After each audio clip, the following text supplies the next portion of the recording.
Hello! It's me again. May i-reveal na naman ako sa inyo. Okay? Kasi maraming katanungan, haka-haka, na sa mata ng babae, ano ba talaga ang pogi para sa kanila? Okay? Iba-iba. Iba-iba ang haka-haka, mga katanungan. Iba-iba ang mga answer. Okay? Ang mga sagot nila iba-iba. Paano ba talaga masabi kapag ang lalaki ay pogi?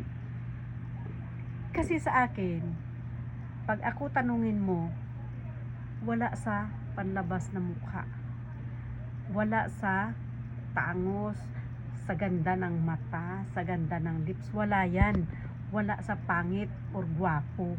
Pag ako ang nagsabi, gwapo ka, ibig sabihin, pasado ka sa akin.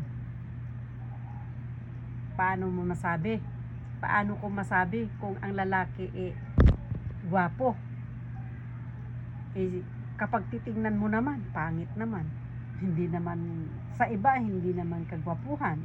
So, paano ba talaga masabi mo na gwapo? Sa akin, yan ang i-reveal ko sa inyo, okay? So, sandali. Ayusin ko muna ang buhok ko kasi mahangin. So, paano ko ba talaga masabi na gwapo yung lalaki? Sa akin, ipangit, igwapo, doon lang kita masusubukan sa kama. Pag fit ka sa akin, magaling ka sa kama, doesn't care kung ito pangit man o wala, basta pogi ka sa akin. Kasi nasatisfied mo ako. Siguro ganun ka rin, di ba? Yung iba pretend na malis, ganun, pretend na oy, nako. Pero yung iba open-minded, gusto nila yan, okay? Kasi gusto din nila yung masatisfied sila. Hindi lang ikaw, ako din.